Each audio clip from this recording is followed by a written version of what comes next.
Welcome to YouTube channel Divya सागर। एक बार फिर से मैं हाजिर हूँ आपके लिए एक नई कहानी के साथ। आज की कहानी बहुत ही इंटरेस्टिंग होने वाली है, तो वीडियो को पूरा ज़रूर देखिएगा। और मुझे लगता है चैनल को तो आपने सब्सक्राइब कर ही लिया होगा। तो चलिए देखते हैं आज की कहानी।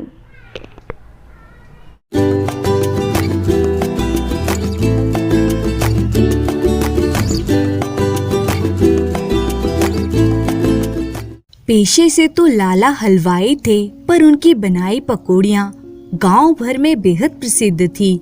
इसी कारण पूरे गांव वासी उन्हें लाला पकौड़ी मल के नाम से पुकारते थे। लेकिन इतनी प्रसिद्धि के बावजूद भी लाला थे अव्वल दर्जे के कंजूस।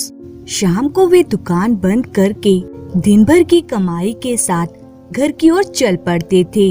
एक शाम जब लाला घर वापस जा रहा था तो उसे याद आता है, अरे मैं तो भूल ही गया था कि आज पार्वती बिना झुमकों के मुझे घर में ही घुसने नहीं देगी। फिर वे गहनों की दुकान पर पहुंचा और पूछने लगा, अरे भाई वो झुमके कितने के हैं? बस 10 रुपए के हैं लाला जी। भाई तुमने तो सरासर लूट मचाई हुई है। इतने रुपयों का तो मैं पूरा बड़ा लिफाफा भर के पकौड़ियों का देता हूँ। तो फिर जाकर पकौड़ियाँ ही लटकाइए ना अपनी पत्नी के कानों में। ये झुमके 10 रुपए से कम के नहीं मिलेंगे। रहने दो भाई, इतने महंगे झुमके मुझे नहीं लेने हैं। अब लाला अपने घर की तरफ चल पड़ा और सोचने लगा, अब मैं पार्वती को किस प्रकार संतुष्ट करूँगा। यही सब सोचते हुए उसे एक तरकीब सूझी और वह अपने घर पहुंच गया। उसकी पत्नी ने कहा, अजी सुनते हो, मेरे झुमके कहाँ हैं? क्या बताऊं पार्वती, आज जब मैं तुम्हारे झुमके खरीद कर लौट रहा था तो देखा एक लफंगा किसी औरत के कानों से झुमके खींचकर भाग गया और उस औरत के दोनों कान कट गए। हाय राम राम राम, फिर क्या हुआ? फिर क्या, वे दुर्घटना देखकर मुझे तुम्हारे कानों की चिंता हुई और मैंने झुमकों को तुरंत एक नाली में फेंक दिया। बहुत अच्छा किया जी आपने। ऐसे नामुराद झुमकों से तो मैं बिना झुमकों के ही भली हूँ। अब लाला सोचने लगा, चलो मेरी जान छूटी। कुछ दिनों बाद लाला अपनी पत्नी से बोला, सुनो पार्वती, मैं देख रहा हूँ कि तुम आजकल खाने पीने की वस्तुओं पर कुछ अधिक ही धन बर्बाद करने लगी हो। अजी कहीं खाने पीने पर लगा धन भी बर्बाद होता है? खाएंगे नहीं तो जिएंगे कैसे? पार्वती, इस बारे में मैं तुम्हारी कोई सफाई नहीं सुनना चाहता हूँ। कान खोल कर सुन लो। कल से घर में दोनों वक्त एक आदमी का ही खाना बनेगा। एक समय मैं खाऊंगा और तुम सूंघ कर संतुष्ट हो जाओगी और दूसरे वक्त तुम खाओगी और मैं सूंघ कर ही संतुष्ट हो जाऊंगा, समझी? और यह क्या, इस तरह हवा करने से तो यह पंखा 2-4 दिनों में ही टूट जाएगा। अगर हवा ही खानी है तो पंखे को जमीन में गाड़ कर मुंडी उसके आगे घुमाती रहो। इस तरह यह पंखा सदियों तक यूं ही बना रहेगा। अगली दोपहर भोजन के समय खाने की थाली देखकर लाला अपनी पत्नी से बोला, हे भाग्यवान, इतने सारे खाने और फल के लिए तुम्हारे पास पैसे कहाँ से आए? मेरे मना करने के बाद भी तुमने इतने सारे पैसे खर्च कर दिए। जी, मैंने सोचा शायद आपका धंधा आजकल मंदा चल रहा है, इसलिए आपसे बचा बचा कर जो इकट्ठा कर रखा था उन्हीं पैसों से मैं ये सब खरीद कर लाई हूँ। अब लाला सोचने लगा, मुझसे छिपाकर पार्वती ने न जाने और कितना धन और जोड़ रखा होगा।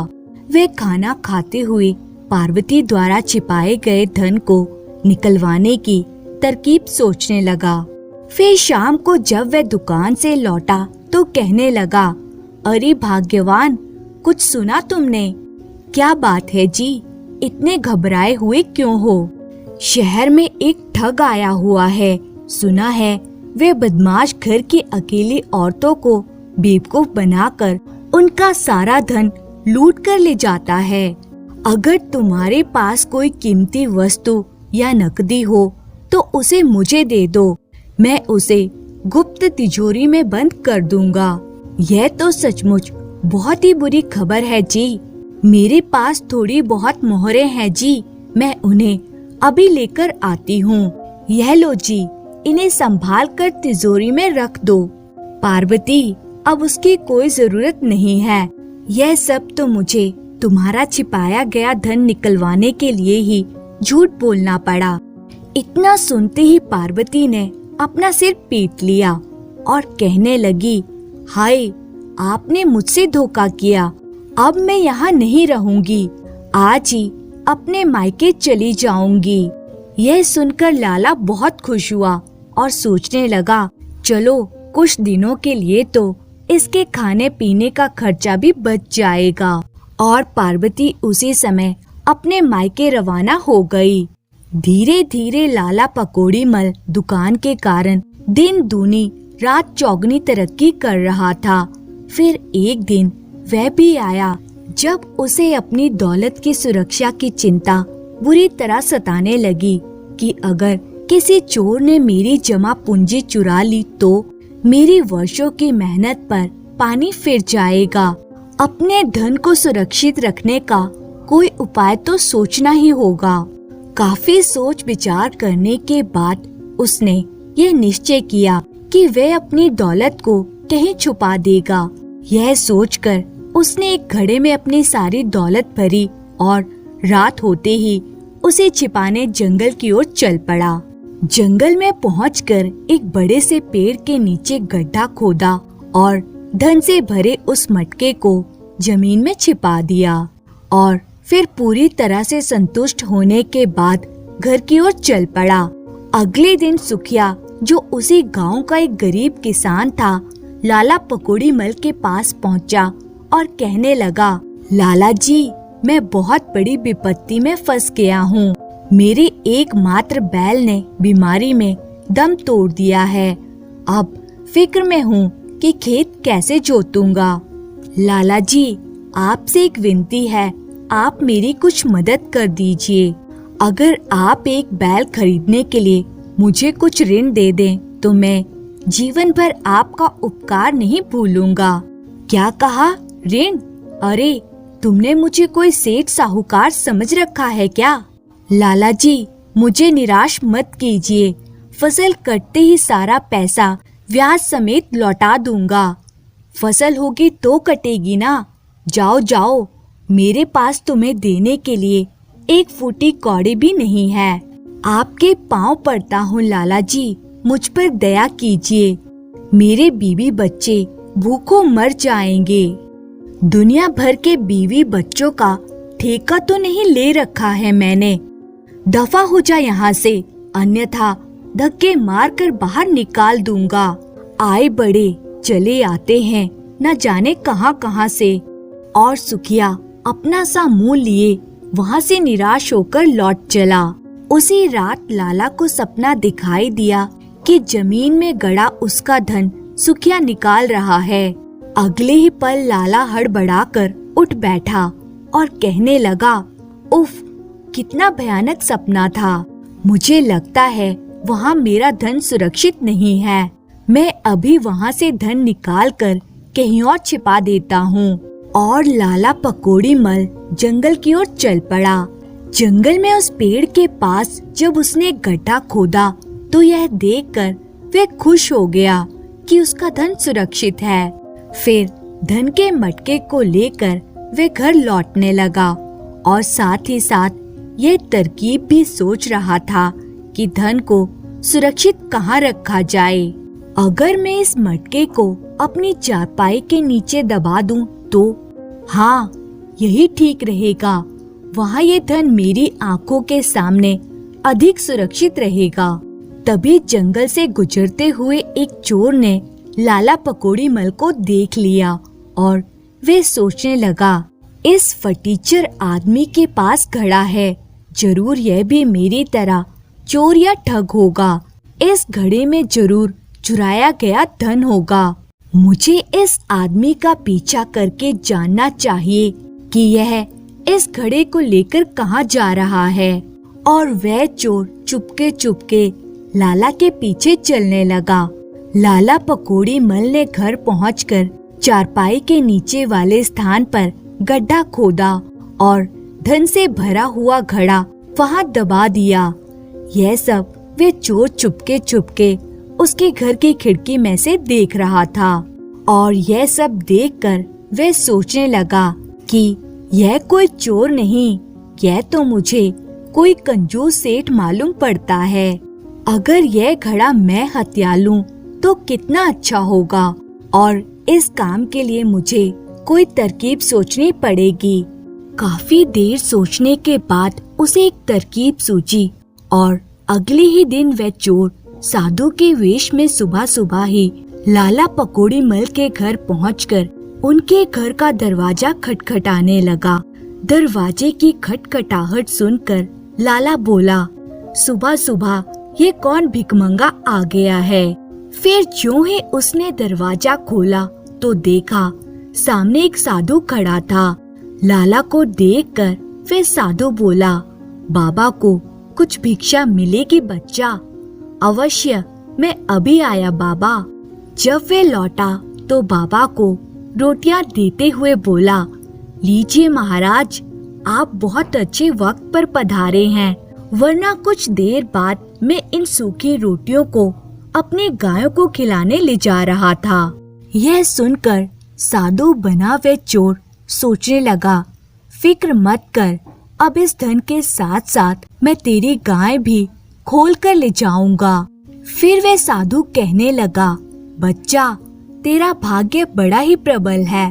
तेरे भाग्य की रेखाएं बताती है कि तो शीघ्र ही करोड़पति बनने वाला है। क्या सचमुच महाराज? भोले बाबा की बात कभी झूठी नहीं निकलती, लेकिन साथ ही तुम एक भयानक विपत्ति में भी फंसने वाले हो। कैसी विपत्ति महाराज? उस धन के प्राप्त होते ही तेरी मृत्यु हो जाएगी। हे भगवान! पर महाराज, इससे छुटकारा पाने की कोई तरकीब तो होगी। एक ही उपाय है बच्चा। वे क्या महाराज? तुम्हारी दीर्घायु के लिए हमें महामृत्युंजय यज्ञ करना होगा। बाबा, पर इस पर खर्चा कितना आएगा? केवल 5 स्वर्ण मुद्राएं। सौदा बुरा नहीं है, मुझे मंजूर है। आप यज्ञ की तैयारियां कीजिए। फिर साधु के कहे अनुसार लाला पकौड़ी मल यज्ञ का सारा सामान ले आया और शाम घिरते ही उस कपटी ठग ने यज्ञ आरंभ कर दिया। कुछ देर बाद साधु ने बेहोश कर देने वाली एक गोली उस यज्ञ में डाल दी और अपने मुंह पर कपड़ा लपेट लिया। सामने ही लाला पकौड़ी मल हाथ जोड़े आंखें बंद किए बैठा हुआ था और कुछ ही क्षणों में उस दुर्गंध के असर से लाला बेहोश हो गया। लाला के बेहोश होते ही उस साधु ने दूसरे कमरे का ताला तोड़ा और धन से भरा मटका जमीन से निकाल लिया। फिर बाहर निकलकर उसकी गायों को भी अपने साथ ले गया। सुबह होने पर जब लाला को होश आया तो क्या देखा? अरे, वे साधु महाराज कहाँ चले गए और ये अचानक मुझे क्या हो गया था? हाय, ये कमरा कैसे खुल गया? मुझे गड़बड़ लगती है, चलकर देखूं तो सही। हाय, मेरा घड़ा, मेरी जीवन भर की पूंजी, मैं लुट गया, बर्बाद हो गया। लाला जी की चीख पुकार सुनकर कई पड़ोसी वहां जमा हो गए। अरे, लाला जी तो सदमे से बेहोश हो गए हैं। बेचारे लाला पकौड़ी मल जी। पति की बेहोशी की खबर सुनकर पार्वती तुरंत वापस लौट आई। क्या देखती है, गांव वालों ने वैद्य जी को वहां बुला लिया था। पार्वती बोली, हाय, इन्हें क्या हुआ है? वैद्य जी कहने लगे, घबराओ नहीं, इस औषधि से इन्हें शीघ्र ही होश आ जाएगा। वैद्य जी के जाने के कुछ देर बाद ही लाला जी को होश तो आ गया, पर वे एकदम गुमसुम पड़ा रहा। पार्वती बोली, आप कुछ बोलते क्यों नहीं हो जी? सुबह होने पर वैद्य जी पुनः वहाँ पहुँचे। पार्वती ने रोते रोते पूछा, अब क्या होगा वैद्य जी? ये तो कुछ बोलते ही नहीं हैं। पार्वती जी, इनका कंजूसीपन ही इनकी इस हालत का कारण है। इतनी दौलत जमा कर कर क्या मिला इन्हें? अगर वही धन गरीबों और दुखियों की सेवा में लगाया होता तो उसका पुण्य तो मिला होता। पर अब मैं दुखियारी क्या करूं वैद्य जी? पार्वती, तुम इन्हें इलाज के लिए शहर ले जाओ, किंतु शहर के इलाज का खर्चा कितना आएगा? यही कोई 500 रुपए। और वैद्य जी, किसी के अंतिम संस्कार पर कितना खर्चा आता है? यही कोई 100 या 125 रुपए। तब फिर इनके अंतिम संस्कार की ही तैयारी करनी चाहिए, क्योंकि जो बहुत सा धन मैंने इनसे बचा बचा कर इकट्ठा कर लिया है, उसे तो ये हरगिज अपने इलाज के लिए खर्च नहीं करेंगे। पार्वती की बात सुनकर वैद्य ने कुछ कहना चाहा, पर पार्वती का संकेत देखकर चुप रह गया। मगर फिर तुरंत ही बोला, तुम ठीक कहती हो पार्वती, लेकिन क्या तुमने इनकी स्वर्ग यात्रा के लिए कुछ रुपए इनके सिराहने रख दिए हैं? आप कहते हैं तो रख दूंगी, परंतु मृत्यु का नाम सुनते ही लाला पकौड़ी मल पुनः बेहोश हो चुका था। लाला को बेहोश देखकर पार्वती रोने लगी और कहने लगी, हे भगवान, अगर इनकी बीमारी ठीक ना हुई तो मैं किसके सहारे जीऊंगी? वैद्य जी बोले, पार्वती, भगवान पर भरोसा रखो, सब ठीक हो जाएगा। होश में आने पर लाला की आत्मा उसे धिक्कार कर कहने लगी, इंसान खाली हाथ इस दुनिया में आता है और खाली हाथ ही जाता है। फिर दौलत जमा करके क्या पाया मूर्ख? अब भी समय है, छोड़ दे सारी कंजूसी और शहर जाकर अपना इलाज करवा ले। और फिर लाला का हृदय परिवर्तन हो गया। वह उठकर कहने लगा, पार्वती, मेरी आंखें खुल चुकी है, चलो मैं इलाज के लिए शहर जाने को तैयार हूँ। भगवान, तेरा लाख लाख शुक्र है। फिर शहर से स्वस्थ होकर लौटने पर लाला पकौड़ी मल ने कभी कंजूसी नहीं दिखाई, बल्कि अब वे गरीबों तथा दीन दुखियों की सेवा करने लगा था। दोस्तों, आशा करती हूँ कि आपको ये कहानी पसंद आई हो। तो आपको ये कहानी कैसे लगी, जल्दी से मुझे कमेंट करके बताइए। और इसी तरह की मजेदार कहानियाँ देखने के लिए चैनल को सब्सक्राइब करें। कहानी देखने के लिए आपका बहुत बहुत धन्यवाद।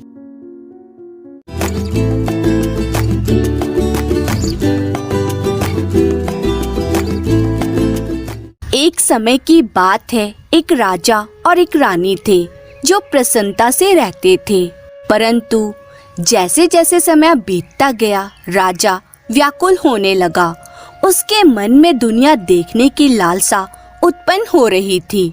वह युद्ध में अपनी शक्ति आजमाना चाहता था और प्रतिष्ठा व सम्मान अर्जित करना चाहता था।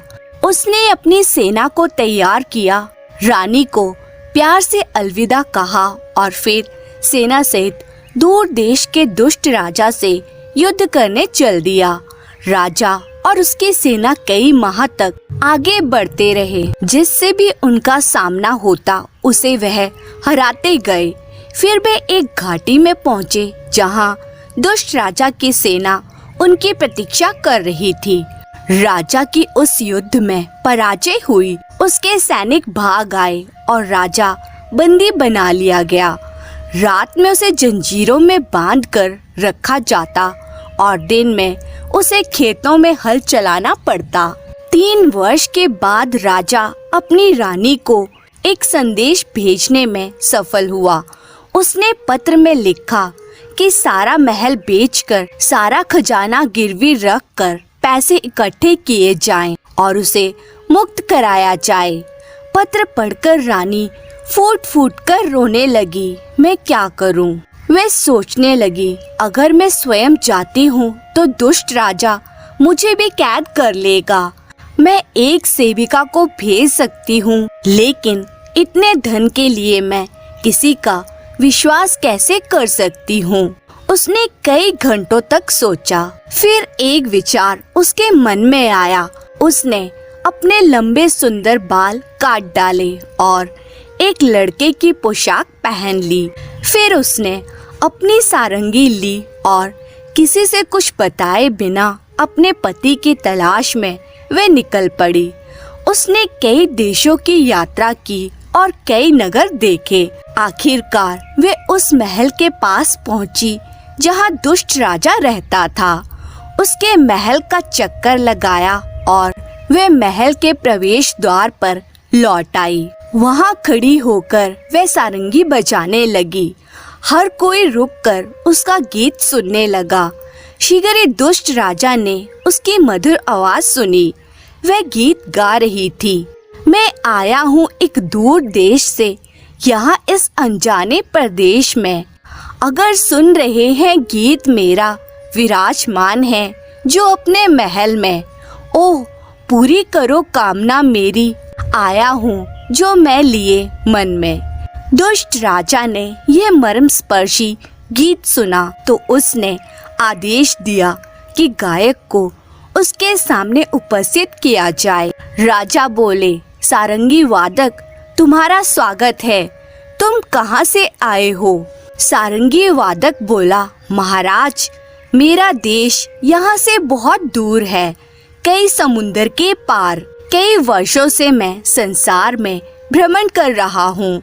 मैं अपने संगीत से अपनी आजीविका कमाता हूँ। राजा बोले, तो फिर कुछ दिन यहाँ रहो। जब तुम जाना चाहोगे तब तुम्हारे संगीत के लिए मैं तुम्हें वही दूंगा जो तुम्हारी इच्छा होगी। तुम्हारे मन की कामना अवश्य पूरी करूंगा। सारंगी वादक महल में ठहर गया। वह लगभग सारा दिन राजा को सारंगी बजाकर और गीत गाकर सुनाती। उस नवयुवक के संगीत को सुनकर राजा का मन न भरता था। वास्तव में वे खाना पीना और लोगों को सताना भी भूल गया।